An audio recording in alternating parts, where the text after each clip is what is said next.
As always, I'm the only one that stands between you and food.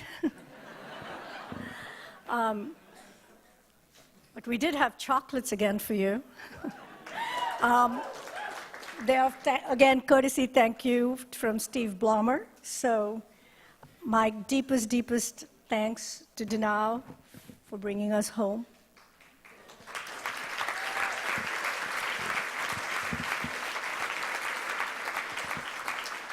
To President DeJoya for helping us create a home here on the hilltop for LGBT people.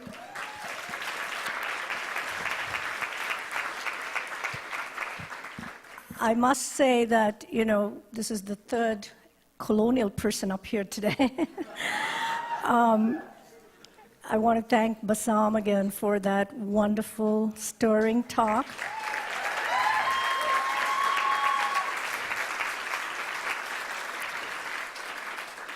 Always our greatest gratitude to Paul and Chantaglibu, and to the many, many villages that it actually takes to put this ceremony together.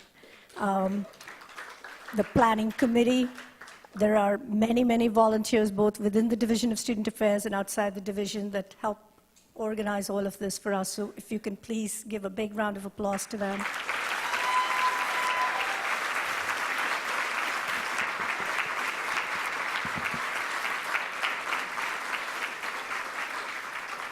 To my wonderful center staff, Eric, Lexi, Genesis, Jose, and Caitlin, who give me so much sass.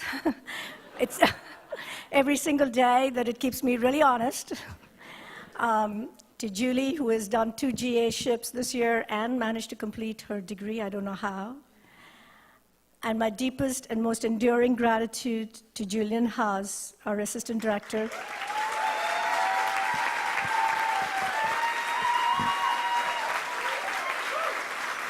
Whose tremendous leadership and joy has brought so much. He has just brought so much to the center. Thank you. Stories have so many beginnings. Stories have so many beginnings. I was talking to someone the other day, telling them about a wonderful student leader who I had the joy of knowing. And then this question in a confidential, conspiratorial voice.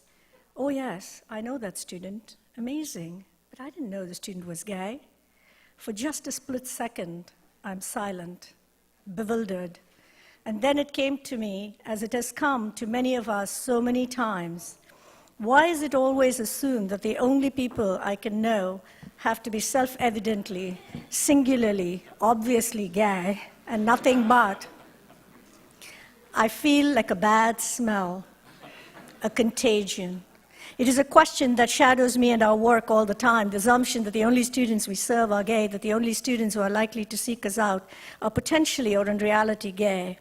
What is this injunction that we can only know that which we are, that we can only care about those whose identities we share? And yet we all know we have gay brothers and sisters and uncles and aunts and roommates and athletes and bosses, and many of us do care about a more just world, a more capacious world, just because we do. We are the stories we tell. Each year, as we start to put Lavender graduation together, this question comes back in urgent ways. Who can be here? Who can participate? There is this dogged, stubborn, painful sense of anxiety and shame despite everything.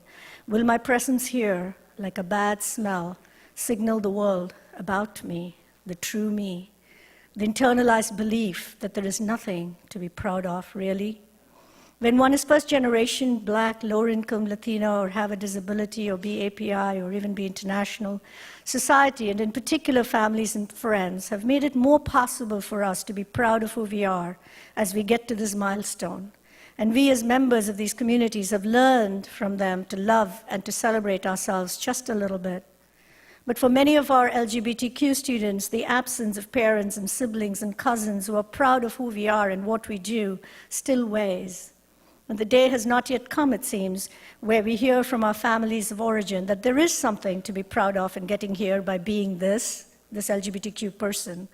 And so it is we hold the celebration now in the last week of school and not during commencement, so that many of you can come, as you do each year, a rare gift in our worlds, to gather and to hold our students in pride and joy and celebration.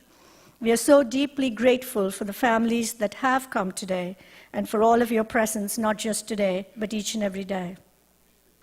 We gather here to say we are proud of you, proud of who you are, not despite, but because. We value and celebrate your many contributions to this community. We treasure your faith, your leadership, your courage, your curiosity, and your joy. We also gather and celebrate our non-queer family and friends whose active presence have made this hilltop so much more caring and full of grace than it was a bare 7 years ago when we first arrived. And despite the fractures and fissures in our communities, we would not be possible without all of you. We may not be of each other, but we surely are for each other. We are the stories we tell, and sometimes we are told by the stories we do not tell. It has been a hard year, a year of loss, of struggles, of many deaths, of injustice. And through it all, care, compassion, solidarity, even when there was not much understanding. And sometimes, just sometimes, justice lit up our skies. I have always said that our work is about going where the silences are, that we must go where the silences are. And as I sat in Dahlgren Chapel a month ago, along with so many others, holding the loss of a young student, I also relearned the enduring gift of the human spirit that must go where the wild things are. Class of 2016, thank you for sharing your journeys with us. Thank you for sharing your sometimes exasperating, but always your precious selves with us. Go where the silences are, draw brave maps, and grow some wild things. Thank you.